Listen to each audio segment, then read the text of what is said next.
Le Crazy Show, ça se passe tous les samedis soirs de 20h à 21h sur Hitmix Radio. Sur Hitmix Radio. On a un invité ce soir, Lucas Cogoni, jeune rappeur de Châlons-en-Champagne. Bonsoir. Hey. On est toujours là, on va passer à la partie interview et puis juste après on aura un petit rap de ta part. Bah oui, bien sûr. Est-ce que tu donnes des noms à tes raps? Ah non, du tout. Non.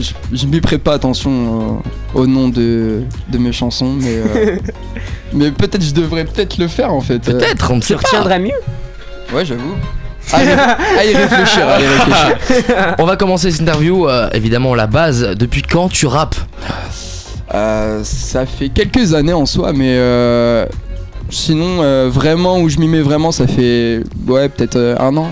Ouais. Qu'est-ce qui te plaît dans le rap? Pourquoi cette musique et pas une autre quoi? Bah c'est pouvoir en fait divulguer tout ce qu'on ressent en fait. Je pense pour moi c'est l'un des styles musicaux où on peut vraiment exprimer ce qu'on ressent et de façon trash, de façon tranquille, de toutes les façons en fait. En fait c'est de la poésie moderne en gros.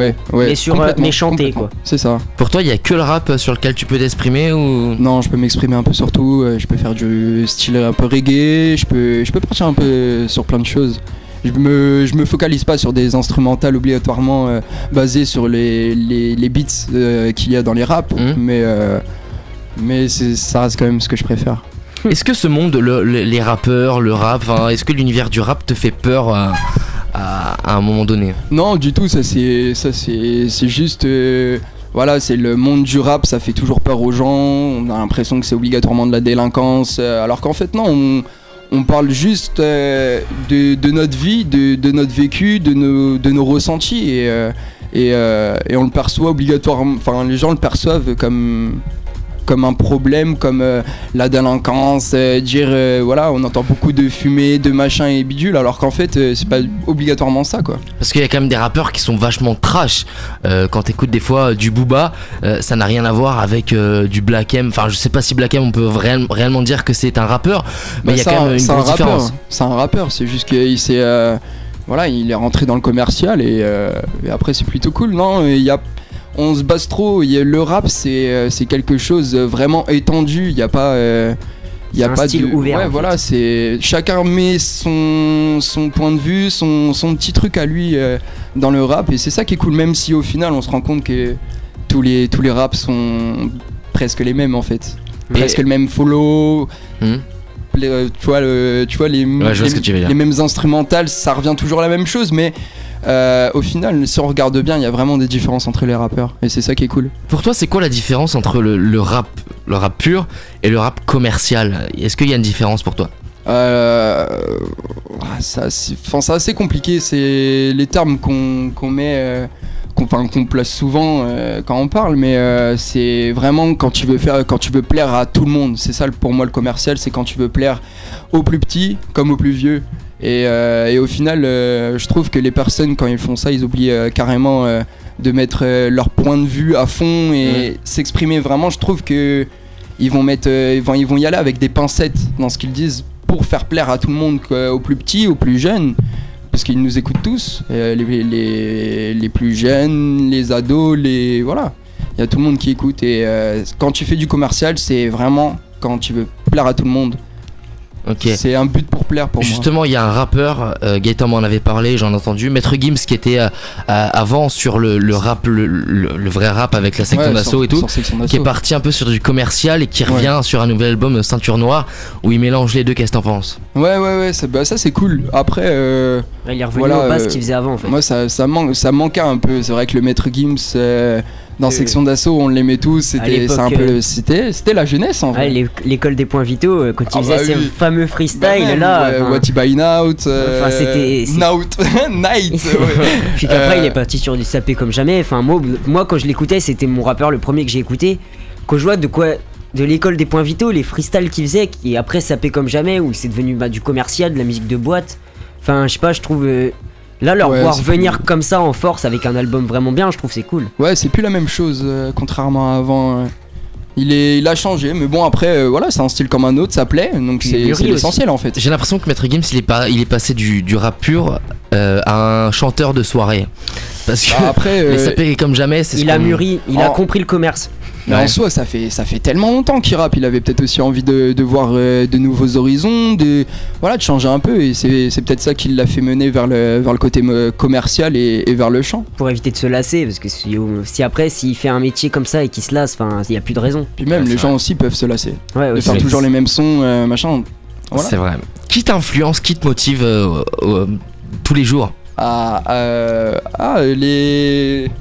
Les gens que tu copies en gros, enfin copie qui te... Ah ouais, non, qui t'inspire plutôt. Voilà, qui t'inspire. Au niveau, on va dire entre autres les personnes que j'écoute le plus souvent et qui me parlent le plus. Moi je dirais plus Nekfeu. Ouais. Nekfeu c'est franchement pour moi le rappeur, même si la plupart des personnes pensent qu'il a changé, qu'il rentre dans le commercial, moi je trouve pas du tout.